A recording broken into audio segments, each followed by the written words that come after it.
السلام علیکم حضرت، شمیم عارف بول رہا ہوں حضرت. آپ کو میں نے واٹس ایپ پہ ایک کلپ سینڈ کی ہے. کوئی نام نہاد مفتی صاحب ہے. اس کلپ میں آپ کا تبصرہ کر رہے ہیں. تو حضرت برائے مہربانی اگر آپ اس کلپ کا تھوڑا سا خلاصہ فرما دیں گے تو بڑی رہنمائی ہوگی. السلام علیکم. وعلیکم السلام ورحمۃ اللہ تعالی وبرکاتہ. جی محترم شمیم عارف صاحب، آپ نے جو آڈیو بھیجی ہے نام نہاد مفتی صاحب کی، تو وہ آڈیو میں نے اچھی طرح سے دیکھی اور سنی ہے کہ بعض لوگ جو ہوتے ہیں نا، وہ سستی شہرت پانے کے لیے کیا کچھ نہیں کرتے ہیں، جھوٹ فریب اور کس قدر مکر سے کام لیتے ہیں. اس کا جو نظارہ ہے مجھے وہ اس آڈیو کلپ کو سننے کے بعد اچھی طرح سے ہو گیا ہے. تو بہرحال اصل معاملہ یہ ہے کہ موصوف نے اس آڈیو کلپ کے ذریعے عوام الناس کو گمراہ کرنے اور اپنا جھوٹا علمی رعب ظاہر کرنے کے لیے جس کذب اور بہتان سے کام لیا ہے، اس کے جواب میں بس صرف اتنا ہی کہوں گا کہ اللہ تعالیٰ انہیں پہلے سچ جاننے اور پھر اس کے بعد سچ بولنے کی توفیق عطا فرمائے. میں تجھے اپنے اعمال کا حساب کیا دیتا، تیرے سارے سوال غلط تھے، جواب کیا دیتا. اس سے پہلے بھی جو ہے 1 سال قبل جو ہے جناب نے اس طرح کی ایک حرکت کی تھی اور اسی حرکت کو دوبارہ دہرایا ہے. اس لیے میں اس پر ہمیشہ کہا کرتا ہوں کہ تنقید سے پہلے تحقیق، اختلاف سے پہلے دلیل اور الزام سے پہلے ثبوت رکھنا عقل مندی کی نشانی ہے. لیکن ان نام نہاد مولوی صاحب کو اب تک میں نے جتنا جانا ہے اور سمجھا ہے تو میں اس نتیجے پر پہنچا ہوں کہ اصل میں جناب اپنی فطرت سے مجبور ہے، اور وہ یوں کہ فساق و فجار کی باتوں پر بلا تحقیق یقین کر لینا، لوگوں پر بہتان اور کذب باندھنا، یہاں تک کہ دین و سنت کا کام کرنے والوں کے رد میں آڈیو کلپیں بناتے رہنا، سستی شہرت حاصل کرنے کی جو ہے یہ موصوف کی مکروہ عادت و اطوار میں بات شامل ہے.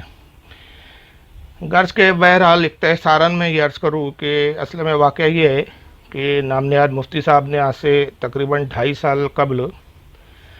رد شیعہ میں میری ایک تقریر تھی، اس کا ایک چھوٹا سا ٹکڑا کاٹ کر علیحدہ کیا پہلے، اور پھر اسے بنیاد بنا کر اپنی ایک آڈیو تقریر میں میرا رد کیا، اور اس میں مجھ پر یہ الزام لگایا کہ میں نے معاذ اللہ حضرت امیر معاویہ رضی اللہ تعالیٰ عنہ کی توہین کی ہے. المختصر جب بات آگے بڑھی تو جناب کے بعض عقیدت مندوں نے انہیں ناگپور جو ہے اس نزاع پر گفتگو کرنے کے لیے مدعو کیا. اب یہ نام نہاد مولوی صاحب تشریف تو لائے ناگپور ویسے، لیکن سامنے بیٹھ کر گفتگو کرنے کی بجائے جھوٹ اور فریب کا ایسا انہوں نے جال بنا کہ خلاف امید خود ہی اس میں پھنس کر رسوا ہو گئے، اور یہ رسوائی جو ہے وہ اب تک ان سے وابستہ ہے. یہی وجہ ہے کہ مولوی جی نے اپنی گزشتہ رسوائیوں پر پردہ ڈالنے اور اپنے جھوٹ و فریب کو صحیح ثابت کرنے کی غرض سے اپنی اس آڈیو میں ایک فرضی قصہ بھی بیان کیا ہے، جس کے لیے انہوں نے اپنے چند جو ہے اندھ بھکت عقیدت مندوں کے نام بھی بطور گواہ پیش کیے، اور ان کے یہ گواہ کس قدر ثقہ اور قابل اعتماد ہے یہ اہل ناگپور خوب اچھی طرح سے جانتے ہیں. المختصر ان میں بعض تو گواہ وہ ہے کہ جن کی خلوتوں کے جلوے لوگوں پر ظاہر ہونے کے بعد اب وہ بیچارے خود ہی عوام الناس سے نظر تک نہیں ملا پاتے ہیں. اس آڈیو کلپ میں موصوف نے شیکی بگارتے ہوئے کئی باتیں بڑی چالاکی سے جھوٹ کہی ہے. اگر ان تمام باتوں پر میں تبصرہ کروں تو میری آڈیو کافی لمبی ہو جائیں گی. بطور نمونہ صرف ایک جھوٹ پر اکتفا کر رہا ہوں. جناب اس میں فرماتے ہیں کہ ناگپور میں جب فاروق رضوی کے ساتھ بیٹھ کر بالمشافہ گفتگو کرنے کی بات ہوئی تو فاروق رضوی نے یہ کہا کہ میری ابھی تیاری نہیں ہے. پتہ نہیں جناب کو یہ علم غیب کہاں سے آ گیا اور میری کس بات سے انہوں نے نتیجہ نکالا، واللہ عالم. جبکہ میری تو ان سے ملاقات ہی نہیں ہوئی، یا جناب نے مجھے کیا خواب میں کہتے ہوئے سنا، گویا وکیل بھی تم، گواہ بھی تم، دلیل بھی تم، منصف بھی تم، جسے چاہو حرام کہہ دو، جسے چاہو حلال کر دو. حقیقت یہ ہے کہ ہمارے 2 ساتھیوں سے جناب کے بعض نمائندوں سے بات ہوئی. ان نمائندوں نے یعنی ان کے نام نہاد مولوی صاحب کے نمائندوں نے ہمارے ان ساتھیوں کو یہ بتایا کہ ہمارے نام نہاد جو علامہ اور فامہ صاحب ہے وہ اتوار کی صبح ناگپور تشریف لا رہے ہیں. اتوار اور پیر کو رات میں جلسے میں تقریر ہوں گی ان کی. منگل کو دوپہر میں حضرت بابا سید محمد تاج الدین اولیاء رحمۃ اللہ تعالی علیہ کی بارگاہ میں حاضری دیں گے. منگل کو پھر کچھ آرام بھی کریں گے جناب، اور بدھ کے دن فری رہیں گے، لہٰذا بدھ کے دن گفتگو کے لیے طے کر لیا جائے. تو چنانچہ بالاتفاق بدھ کا دن گفتگو کے لیے طے کر لیا گیا. اب آگے کی داستان یہ ہے کہ جناب اتوار کو تو غالباً دوپہر کو شاید ناگپور پہنچے، لیکن فریب یہ کیا کہ پورا دن خاموشی کے ساتھ گزار دیا۔ پھر اتوار ہی کو رات 10 بجے جناب کے نمائندوں کی طرف سے ہمارے احباب کو کال کیا گیا اور یہ بتایا گیا کہ اب بات جو طے شدہ دن ہے یعنی بدھ کے روز نہیں ہوں گی، بلکہ مولوی صاحب ابھی رات 10 بجے اچانک جو ہے گفتگو کرنے کا ان کو بخار چڑھا ہوا ہے، لہذا جناب چاہتے ہیں کہ ابھی رات ہی میں گفتگو کر لی جائے۔ اب ادھر یہ اتفاق کی بات کہ ایک دن پہلے میری ہمارے ایک رفیق ہے جناب نذر قادری صاحب، ان کے یہاں میری تقریر ہوئی تھی، مائک ٹھیک کچھ تھا نہیں، تو دوسرے روز یعنی اتوار کو آواز میری کافی متاثر تھی، گلے میں درد بھی تھا اور میں دوا پی کر جلدی سو گیا تھا۔ اچانک رات 10 بجے مجھے موبائل کال کر کے اس بات کی اطلاع دی گئی کہ نام نہاد مولوی صاحب کو ابھی رات 10 بجے گفتگو کرنے کا اچانک بخار چڑھا ہوا ہے، لہٰذا آپ تیار ہو جائیے اور رات 11 بجے ہی بیٹھنا ہے۔ تو میں نے اطلاع دینے والے اپنے دوست سے کہا کہ بھائی ملاقات اور مسئلہ نظام میں جب گفتگو کے لیے بدھ کا دن پہلے ہی طے کیا جا چکا ہے تو پھر اس وقت رات 10 بجے اچانک یہ الٹیمیٹم دینے کا کیا مطلب ہے؟ آخر یہ کون سا مکر و فریب ہے؟ اس وقت میری آواز متاثر ہے، گلے کے آرام کے لیے میں نے دوا بھی پی ہے جس کے سبب نیند کا بھی مجھ پر بہت خمار ہے اس وقت۔ اگر جناب کو آج رات ہی بات کرنی تھی تو کم از کم 4-5 گھنٹے پہلے مجھے بتا دیتے۔ بہرحال یہ میں نے کہا ضرور، لیکن اس عذر کے باوجود بھی میں رات 11 بجے بات کرنے کے لیے فوراً تیار ہو گیا اور پھر ہاتھ منہ دھو کر اپنی لائبریری کے روم میں آ گیا میں، اور اپنے احباب جن میں محترم جناب غلام جیلانی صاحب تھے ہمارے، وہ قابل ذکر ہے، انہیں یہ پیغام لے کر ان نام نہاد علامہ اور فہامہ صاحب سے ملنے کے لیے روانہ کر دیا اور ان سے کہلوایا کہ بھائی کہہ دیجئے کہ میں اس وقت بھی بات کرنے کے لیے تیار ہوں۔ لہٰذا نام نہاد علامہ صاحب اپنے ساتھ 2-3 عالموں کو لے کر میرے گھر پر تشریف لے آئے۔ غرض کے اسی وقت ہمارے احباب ان نام نہاد مفتی صاحب سے ملنے ان کی قیامگاہ پر پہنچے، لیکن دیکھا کہ جناب اس وقت جلسہ گاہ میں وراجمان ہے۔ 11:30 بجے جناب تقریر کرنے کرسی پر بیٹھ گئے۔ اب یعنی مکاری دیکھیے، ایک طرف تو پیغام بھیجا جاتا ہے بدھ کے دن نہیں بلکہ آج ہی رات میں اتوار کے دن بیٹھنا ہے، اور جناب اب تقریر کرنے بیٹھ گئے اور تقریباً رات 2 بجے انہوں نے جناب نے تقریر ختم کی۔ اب ہمارے احباب ان کی تقریر بھی سنتے بیٹھے ہیں وہاں۔ بہرحال احباب نے پھر تقریر کے بعد ان سے مل کر کہا کہ مفتی صاحب وقت زیادہ نہیں ہے، چلیے فاروق رضوی صاحب آپ کا انتظار کر رہے ہیں، وہ بات کرنے کے لیے تیار ہے۔ لیکن اس وقت نام نہاد مفتی نام نہاد یہ مولوی صاحب فرماتے ہیں کہ نہیں میں نے تو ابھی کھانا نہیں کھایا ہے، پہلے میں کھانا کھاؤں گا، لہٰذا موصوف اب کھانا کھانے بھی بیٹھ گئے جناب۔ غرض کے ان تمام لوازمات کی ادائیگی میں تقریباً 2:30 بج گئے۔ اب 2:30 بجے کے قریب میں نے جناب غلام جیلانی صاحب کو کال کیا کہ بھائی میں اپنی لائبریری میں پچھلے 3 گھنٹے سے بیٹھا ہوا انتظار کر رہا ہوں، ابھی 2:30 بج چکے ہیں اور وقت کم ہے، پھر فجر کا وقت ہو جائے گا، پھر نماز فجر ہے تو پھر بات کیسے ہو پائیں گی، فہامہ صاحب کو جلدی لے آئیے۔ لیکن بجائے کہ یہ مولوی صاحب آتے، انہوں نے ایک نئی چال چلی اور کہنے لگے کہ میں فاروق رضوی کے گھر نہیں جاؤں گا، کسی غیر جانبدار کے مکان پر بیٹھو۔ اب ظاہر ہے اتنی رات کسی اور کے گھر میں بیٹھنے کا انتظام کر پانا کوئی آسان نہیں تھا، اور سب سے اہم بات یہ تھی کہ سارا وقت انتظام میں ہی لگ جاتا تھا اور فجر کی نماز کا پھر وقت ہو جاتا۔ اب آپ تصور کیجئے 2:30 بجے کسی کے گھر پہ آپ جائیں اور بولے بھئی آپ کے گھر بیٹھنا چاہتے ہیں تو کیا یہ ممکن ہے؟ تو میں نے کہا بھائی یہ تو ابھی فجر کا وقت بھی ہو جائے گا، کسی کے گھر آپ جائیں گے پھر کتابیں لے جانا پڑے گا، کتابوں کو پھر جمع کرنا پڑے گا، تو اتنا وقت تو ہے ہی نہیں، تو میرے گھر پر ہی آ کے بیٹھ جائیں۔ تو جب فہامہ صاحب کی اس نئی پیشکش سے پھر بہرحال مجھے بذریعہ کال آگاہ کیا گیا تو میں نے غلام جیلانی بھائی سے یہی کہا فون پر کہ نام نہاد علامہ کو سمجھائیے، ان سے کہیے کہ میرے گھر میں انہیں کوئی خطرہ نہیں ہے، الحمدللہ میں سنی ہوں، صحیح عقیدہ ہوں، مسلک اعلی حضرت کا ماننے والا ہوں، اور وہ بھی سنی ہے، وہ بھی مسلک اعلی حضرت کو ہی مانتے ہیں، تو میرا گھر مسلمانوں کے علاقے میں ہی ہے، وہ بلا خوف و جھجک اپنے ساتھ 3 اپنے پسندیدہ علماء کو لے کر آ جائے، اور کمرے میں دوران گفتگو میری طرف سے صرف 2 احباب ہوں گے۔ یہ بھی کہا کہ اچھا 2:30 بجے کوئی دوست احباب بھی نہیں تھے، میں اکیلا بیٹھا تھا اور 1-2 دوست تھے میرے، تو میں ان کو بھی باہر کر دوں گا۔ میں نے کہا صرف یہ 2 احباب جو ہے ہمارے، ایک جیلانی بھائی اور ایک اور صاحب تھے اور میں، یہ 3 لوگ میری طرف سے رہیں گے۔ تو بات جو ہے، اور ان کی طرف سے اگر وہ 3 علماء لاتے ہیں وہ 4، اور یہ ہم 3 کل ملا کے 7 افراد ہو جائیں گے، اور بات میں اور وہی کریں گے، تیسرے کسی کو کہنے کی کوئی اجازت بھی نہیں ہوگی۔ اور میری لائبریری میں اصل میں بات کرنے کی جو سب سے اہم وجہ تھی وہ یہ کہ حوالہ جات دیکھنے کے لیے کتابوں کی سہولت تھی وہاں پر۔ اب اگر کسی اور جگہ اس وقت بیٹھے تو دوران گفتگو اگر مان لیجیے اچانک کسی کتاب کی ضرورت پڑ جائے حوالہ دکھانے کے لیے تو کتاب بلوانے اور لانے میں ہی سارا وقت نکل جاتا، وقت زیادہ تھا نہیں۔ تو اگر انہیں میرے گھر پر بیٹھنا منظور نہیں ہے، پھر میں نے یہ بھی کہا کہ اگر وہ میرے گھر پر نہیں آنا چاہتے ہیں تو کوئی بات نہیں، تو وہ آج رات رک جائیں، دوپہر کے بعد وہ جہاں چاہے میں وہاں آ کر بیٹھنے کے لیے تیار ہوں، کیونکہ دوپہر تک جو ہے مطلوبہ کتابوں کو اکٹھا کرنا اور انہیں ساتھ لے جانے میں مجھے سہولت اور ایک تھوڑی سی مہلت مل جائے گی۔ لیکن نام نہاد مفتی صاحب ان چیزوں پر تیار نہیں ہوئے۔ یہ سب اصل میں فریب تھا، پبلک کو یہ بیوقوف بنا کے جانا چاہتے تھے۔ میں آیا بھی اور صاحب میں نے چیلنج کیا، فاروق رضوی تو آئے ہی نہیں۔ یہی سب جو وہابی لوگ کرتے، یہی سب یہ باطل انہوں نے بھی، باطل حضرات کرتے، یہی سب انہوں نے کیا۔ تو بہرحال مفتی صاحب جو ہے نام نہاد مفتی صاحب یہ تیار نہیں ہوئے، اور وہ یہی کہتے رہے کہ میں فاروق رضوی کے گھر کسی صورت میں نہیں جاؤں گا۔ اب ہوا یہ کہ اسی ڈرامے میں رات کے تقریباً 3 بج گئے۔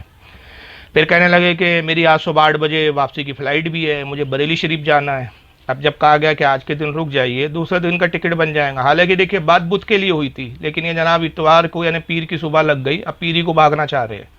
اور پھر لوگ کہا ہمارے احباب نے کہ بھئی آپ رک جائیے، آپ آئے اسی مقصد کے لیے، تقریر کے لیے آپ کو خاص نہیں بلایا گیا ہے، ہمارا تو مقصد آپ سے بات چیت کروانا ہے فاروق صاحب کے اور آپ کے درمیان، تو آپ رک جائیے، دوسرے دن کا ٹکٹ بن جائے گا۔ لیکن پھر جناب کہتے ہیں اور اس پر مزید رہے کہ نہیں نہیں میں تو رک نہیں سکتا جناب، اس لیے کہ حضرت علامہ اجد رضا خان صاحب جو ہے انہوں نے مجھے فون پر حکم دیا ہے کہ حضور مفتی اعظم ہند رحمۃ اللہ تعالیٰ علیہ کے عرس کی فاتحہ میں آپ کا رہنا بہت ضروری ہے، اور مجھے وہاں جانا ہے۔ گویا کہ اگر یہ جناب وہاں نہیں جاتے تو شاید عرس میں فاتحہ ہی نہیں ہو پاتی، یہی فاتحہ دینے والے تھے وہاں پر۔ بہرحال غرض کے رات 3 بجے تک جب یہ جناب کسی طرح بیٹھنے کے لیے راضی نہ ہوئے تو میں نے پھر 3 بجے اس وقت ایک آڈیو ریکارڈ کی اور واٹس ایپ گروپ میں اپلوڈ کروا دیا، جس میں نے واضح طور پر کہا کہ میں اب تک انتظار کر رہا ہوں، لیکن نام نہاد مولوی مفتی صاحب اب تک نہیں آئے ہیں۔ بہرکیف تقریباً صبح 5 یا 6 بجے جناب ایئرپورٹ روانہ ہو گئے۔ تو جناب شمیم صاحب آپ سمجھ رہے ہیں کہ اب آپ ہی فیصلہ فرمائیں کہ فرار کون اختیار کر رہا تھا۔ میں نے جو کچھ یہ رودات بیان کیے آپ سے، اس کے کئی حضرات گواہ بھی ہے، اور اس دوران جو موبائل پر جو ساری باتیں ہوئی ہے وہ تمام کی تمام باتیں اب بھی میرے پاس ریکارڈ کی شکل میں موجود ہے، ابھی بھی میں نے ڈیلیٹ نہیں کیا ہے۔ بہرحال نام نہادی علامہ فاہمہ صاحب تو واپس چلے گئے، لیکن ہمارے احباب نے جناب کا تعاقب نہیں چھوڑا۔ 1-2 روز گزر جانے کے بعد ہمارے ایک عزیز ہے محترم حافظ محمد عمران برکاتی صاحب، بریلی شریف میں ہی انہی کے قریب میں ہی تشریف رکھتے ہیں، تو انہوں نے اس مسئلے کے متعلق ان نام نہاد مفتی صاحب سے تحریراً 10 سوال کیے اور ان سوالات کو انٹرنیٹ پر اپلوڈ بھی کر دیا۔ تقریباً 1 ہفتے کے بعد، 1 ہفتہ جناب خاموش رہے، اور جب وہ انٹرنیٹ پہ 10 سوال گردش کرنے لگے تو برائے پھر مجبوری انہوں نے جو ہے 1 ہفتے کے بعد 2 صفحات پر مشتمل ایک جوابی تحریر جو ہے انہوں نے بھیجی، جس میں جناب نے اپنی آڈیو تقریر کے بالکل برخلاف بات تحریر کی تھی، یعنی آڈیو میں جو رد کیا تھا اس میں کچھ تھا، تحریر کچھ اور بول رہی ہے۔ اس تحریر میں جناب نے 3 مقامات پر اپنی سابقہ آڈیو تقریر میں اپنے خود ساختہ من گھڑت بیان کردہ احکام کا خود ہی اپنی تحریر سے گلا گھونٹ دیا، اور تحریر میں آڈیو میں بیان کردہ اپنی تمام سابقہ باتوں سے مکر گئے۔ آئیے موصوف کی تضاد بیانی کو آپ بھی ملاحظہ فرمائیں۔ تحریر تو لمبی ہے، میں صرف 2 باتیں اس میں عرض کروں گا کہ جناب اپنی اسی تحریر میں ایک جگہ لکھتے ہیں کہ فقیر نے قائل پر، قائل یعنی میں فاروق رضوی، قائل پر حکم کفر و ضلالت اور فسق و فجور نہیں لگایا، مگر یاران زمانہ کو نہ جانے کیا شرارت سوجی کہ اصول تکفیر و تفضیل لا کر عوام کو مغالطے میں ڈالنے کے لیے 10 سوال قائم کر دیے۔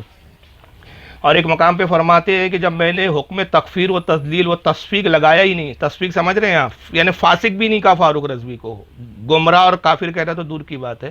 تو بتائیں آپ کا اصول تکفیر و تضلیل لا کر سوالات قائم کرنا کیسا ہے؟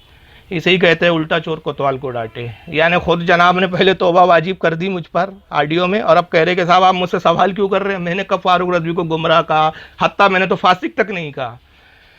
بہرحال پھر محترم جناب حافظ محمد عمران برکاتی صاحب جو ہے انہوں نے جناب کے اس بیان کا پھر تعاقب کیا، اور اس پر بھی انہوں نے گرفت کی اور پھر مزید اس کا جواب بھی دیا اور پھر مزید سوالات قائم کیے، تاکہ نام نہاد یہ فاہمہ صاحب کا جو حسد ہے نا اور جو کذب ہے لوگوں پر اچھی طرح سے واضح ہو جائے۔ حافظ محمد عمران برکاتی صاحب نے پھر ان سے پوچھا اپنی دوسری تحریر میں، جو دوسری تحریر انہوں نے بھیجی، کہ آپ اپنی تحریر میں اب یہ فرما رہے ہیں کہ میں نے نہ حکم تکفیر لگایا، نہ حکم تضلیل لگایا، نہ ہی حکم تصفیق لگایا ہے، لیکن مولوی صاحب اس سے قبل تو آپ اپنے آڈیو میں فرما چکے ہیں کہ ایسے شخص پر توبہ لازم، اگر وہ امام ہے تو اس سے قطع تعلق کیا جائے جب تک سچی توبہ نہ کر لے، اور ایسے کو اپنے ممبروں پر گفتگو کرنے کے لیے بلانے کی بھی اجازت نہیں ہوں گی۔ تو اب سوال یہ ہے کہ یہ توبہ، قطع تعلق، ممبر پر بیٹھنے کی ممانعت، یہ سارے احکام بغیر تضلیل و تصفیق کے کیسے وجود میں آ گئے؟ اصل میں معاملہ یہ ہے بھائی، بس ایک جملے میں بات کر دوں، حق ہے وہ بزرگوں نے صحیح فرمایا کہ در و گورا حافظہ نہ باشد، کہ جھوٹے کا جو ہے حافظہ نہیں ہوتا کہ پہلے کیا کہا اور اب کیا کہہ رہا ہوں۔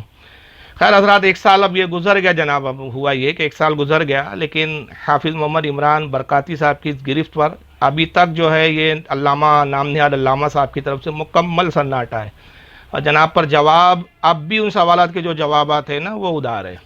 لیکن برا و تعصب اور بغض و عناد کا اور حسد کا کہ مولوی صاحب کو اب پھر ایک بار زکام ہوا ہے۔ اب اپنی اس حالیہ جو ابھی انہوں نے آڈیو ڈالی ہے اس پر وہ فرماتے ہیں کہ میں نے مدرسے میں یہی پڑھا ہے، میں مفہوماً بتا رہا ہوں، منوان جملے نہیں نقل کر رہا ہوں، اس میں آڈیو میں کہا ہے انہوں نے کہ میں نے مدرسے میں یہی پڑھا ہے اور حضور تاج الشریعہ رحمۃ اللہ تعالی سے یہی سیکھا ہے کہ پہلے میں تحقیق کرتا ہوں پھر بات کہتا ہوں۔ ارے جناب، اس طرح کے جھوٹے دعوے کر کے کیوں حضور تاج الشریعہ علیہ رحمہ کی روح کو تکلیف پہنچا رہے ہو؟ یقیناً فی زمانہ جو ہے نا مسند افتاء کا جو وقار آپ جیسے نام نہاد مفتیان پرفتن کے سبب مجروح ہو رہا ہے نا، وہ ہر اہل علم اور اہل فہم پر اچھی طرح یہاں ہے۔ اپنے فاسد مقاصد کی تکمیل کے لیے میری تقریر کے ایک چھوٹے سے ٹکڑے کو لینا، سیاق و سباب کو نظر انداز کر دینا، پھر میرے اس تقریر میں وہ جملے جو کہہ رہا ہوں اس کا مخاطب کون ہے اس کو بھی نظر انداز کر دیا، متکلم کی کیا منشا ہے، اس کی کیا مراد ہے یہ بھی جاننے کی کوشش نہیں، نیز کے مجھ سے استفسار بھی نہیں کیا کہ بھائی آپ کی سے کیا مراد ہے، آپ نے کہا نہیں کہا، میں ادھوری ویڈیو کلپ کو بنیاد بنا کر چیخ چیخ کر رد کرنا، توبہ توبہ کا شور و گل، بائیکاٹ کا اعلان، یہ سب ان جیسے جو ہے نا نام نہاد موقع کے ناقصی کو ہی زیب دیتا ہے، جو دنیاوی سستی شہرت کے حصول کے لیے دن رات اہل سنت کو ٹکڑوں میں بانٹنے میں لگے ہوئے ہیں، ہائے دن بس اس کا بائیکاٹ اس کا بائیکاٹ، اس کے سوا کوئی کام نہیں ہے ان کے پاس۔ بہرحال اہل علم خوب سمجھتے ہیں کہ جناب کی چیخ و پکار اور آہو فغا محض اس لیے ہے کہ جناب کے حسد کا جو پر دل ہے نا، حسد سے پر دل، اس کو تسکین نہیں ہو پا رہی ہے۔ یہی وجہ ہے کہ پوری آڈیو میں جناب نے اصل موضوع سے ہٹ کر صرف لا یعنی باتیں، غیر موضوع باتیں، صرف اپنے دل کا غبار اتارنے کی ناکام کوشش کی ہے۔ مولوی صاحب، بحث کا موضوع نزاع ہے وہ حضرت امیر معاویہ کے متعلق میرا کلام ہے، نہ کہ میری اردو دانی اور عربی دانی۔ اصل موضوع کو چھوڑ کر فلاں لفظ ایسا بول دیا، فلاں لفظ ایسا بول دیا، کتاب کا نام صحیح نہیں لیا، یہ جو رٹ لگائی ہے نا، تو یہ تو مغرور اور متکبر شخص کا ہی کام ہو سکتا ہے۔ آدمی اصل عنوان سے ہٹ کر، جناب شمیم بھائی آپ یاد رکھیے، آدمی اصل عنوان سے ہٹ کر اس طرح کی بکواس تبھی کرتا ہے جب اس کو اپنی سچائی میں کہنے کے لیے کچھ نہیں رہتا اور اپنے آپ کو صحیح ثابت کرنے کے لیے اس کے پاس کچھ نہیں ہوتا۔ حالانکہ یہ وابیوں کا شیوا ہے، لیکن افسوس کہ اسے ان جیسے مولوی صاحبان بھی جو ہے وہ اپنا چکے ہیں۔ میں اس کی مثال دے دوں آپ کو کہ مولوی احسان الہی ظہیر غیر مقلد جو نام نہاد وہ ہے اہل حدیث، غیر مقلد وہابیوں کا بہت بڑا علامہ اور فاہمہ کہلاتا ہے، اس کی کتاب ہے البریلویت، کئی زبانوں میں ترجمہ ہو چکے ہیں، حتیٰ کہ عرب میں بھی آپ کو عربی میں مل جائیں گی، سینکڑوں زبانوں میں اس کے ترجمے ہوئے ہیں۔ تو اس نے البریلویت جو ہے وہ اعلیٰ حضرت فاضل بریلوی رضی اللہ تعالیٰ عنہ کے خلاف لکھی ہے۔ تو اس نے جب دیکھا کہ بھائی حضور اعلیٰ حضرت امام احمد رضا محدث بریلوی رضی اللہ تعالیٰ عنہ کے عقائد و نظریات کا رد دلائل سے کرنا میرے بس میں نہیں ہے، میرے لیے ممکن نہیں ہے، تو اس نے اپنی اس کتاب میں ایک پورا باب اس پر لکھ مارا ہے کہ حضور سیدی اعلیٰ حضرت کو معاذ اللہ نعوذ باللہ عربی ہی نہیں آتی تھی اور وہ عربی میں کمزور تھے، اور پھر حالت کی وہ عربی پہ نکتہ چینی کر رہا ہے کہ یہ جملہ ایسا لکھ دیا، یہ جملہ ویسا بول دیا۔ حالانکہ ہمارے علماء اہل سنت نے اسے دندان شکن جواب دے کر اس کے دانت توڑ دیے اور یہ ثابت کیا ہے کہ حضور سیدی اعلیٰ حضرت کی عربی دانی پر اہل عرب نے داد تحسین پیش کیا ہے، لیکن جب اس کے پاس کہنے کو کچھ نہیں ہے تو وہ بھی حالت کی عربی لے کے بیٹھ گیا، جبکہ دنیا جانتی ہے کہ اعلیٰ حضرت کی عربی کی فصاحت و بلاغت کا کیا عالم تھا، اہل عرب جو ہے داد و تحسین دیتے تھے، تعریف کرتے تھے، تو یہ باطل کی ایک پہچان ہوتی ہے۔ خیر جناب، اب میں یہ عرض کر دوں کہ ان نام نہاد مفتی صاحب کا اگر آپ معاملہ شروع سے آخر تک دیکھیں گے نا تو جناب کی حالت بڑی تشویشناک اور حواس جو ہے وہ باختہ نظر آتے ہیں۔ اب وہ یوں کہ جناب کبھی کہتے ہیں کہ صحابہ کرام میں افضلیت کی ترتیب تم نے کہاں سے لائی، حالانکہ اس پر میری افضلیت صحابہ کی ترتیب ایک پوری کتاب موجود ہے جس کو الحمدللہ انٹرنیٹ پہ ایسے چوکے ڈالا گیا ہے اور 5,500 سے زائد لوگ اس کو اب تک ڈاؤن لوڈ کر کے پڑھ چکے ہیں۔ لیکن جناب پھر کبھی کہتے ہیں کہ حضرت امیر معاویہ رضی اللہ تعالیٰ عنہ کو عام صحابہ میں ہے یہ کہہ دیا آپ نے، اس پر مجھے پریشانی ہے۔ پھر کبھی کہتے ہیں کہ میرا اعتراض اس پر ہے کہ اہل سنت کی بنیاد حضرت امیر معاویہ پر نہیں ہے، یہ کیوں کہا؟ کہ کبھی کہتے ہیں کہ حضرت امیر معاویہ کو اہل سنت پر بار بار تھوپتے کیوں ہو، یہ کہنا گستاخی ہے۔ غرض کے جناب کسی ایک جگہ ٹکی نہیں پا رہے ہیں۔ خیر باتیں بہت ہے لیکن طوالت کے سبب میں انہیں ترک کر رہا ہوں۔ المختصر حاصل کلام یہ ہے، آپ اس کو چاہیں تو انٹرنیٹ پہ اپلوڈ کر دیں، اور بس یہی میری گفتگو کا آخری کل نچوڑ ہے اور لب لباب ہے کہ جناب نام نہاد مفتی صاحب وہ اس موضوع پر جب چاہیں آمنے سامنے بیٹھ کر بالمشافہ گفتگو کرنے کے لیے میں تیار ہوں. جیسے کہ انہوں نے کہا کہ میں گفتگو کے لیے تیار ہوں، تو بالکل میں بھی تیار ہوں. میں تو پچھلی بار بھی تیار تھا، ابھی بھی تیار ہوں. حالانکہ ایسے غیر معروف کو میں منہ لگانا پسند نہیں کرتا، یہی وجہ ہے کہ میں ان کا نام لینے سے گریز کر رہا ہوں. کہ ہوتا یہ ہے کہ ایسے لوگوں یہ جو شہرت کے طلبگار ہوتے ہیں نا، تو اگر ان کا نام لے لو تو پھر یہ مشہور ہو جاتے ہیں یہ لوگ. تو میں ایسے لوگوں سے تھوڑا سا پرہیز کرتا ہوں کہ جن کی اپنے نام پر اپنے بل پر مشہور ہونے کی اوقات ہی نہیں ہے، تو وہ اس طرح کا سستا راستہ اختیار کرتے ہیں، شارٹ کٹ راستہ. تو بہرحال میں بھی ان سے گفتگو کے لیے تیار ہوں. تو لہٰذا حقیر فقیر صغیر رضا محمد فاروق خان رضوی، میں ان کو پیشکش ان کی جو ہے قبول کر رہا ہوں کہ گفتگو کے لیے تیار ہے. تو گفتگو کے لیے ہمیشہ اور بلا شبہ الحمدللہ میں تیار ہوں. تو یہ جناب جو ہے تاریخ بتا دیں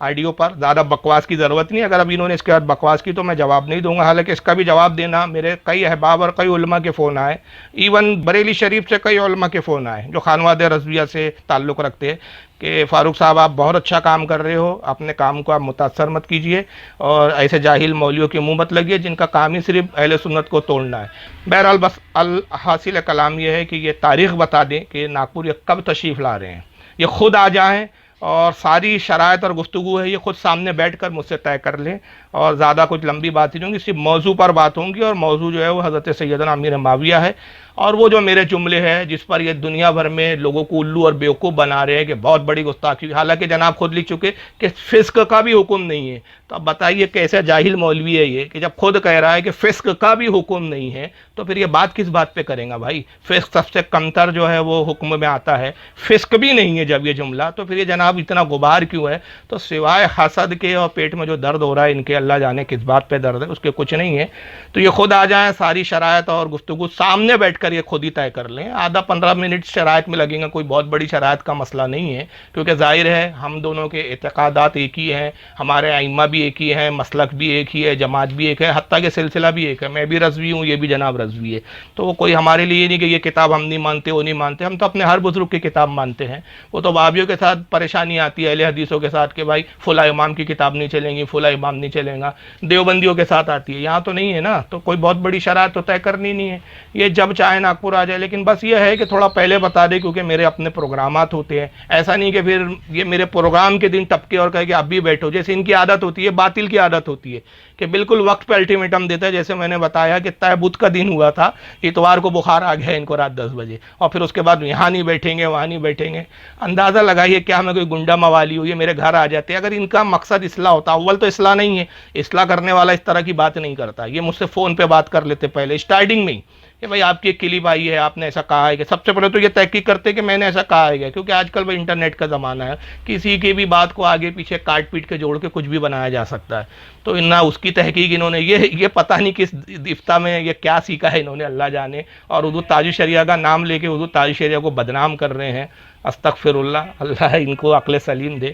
تو بہرحال یہ پیغام آپ ان تک پہنچا سکتے تو پہنچا دیجئے. والسلام علیکم ورحمۃ اللہ تعالی وبرکاتہ.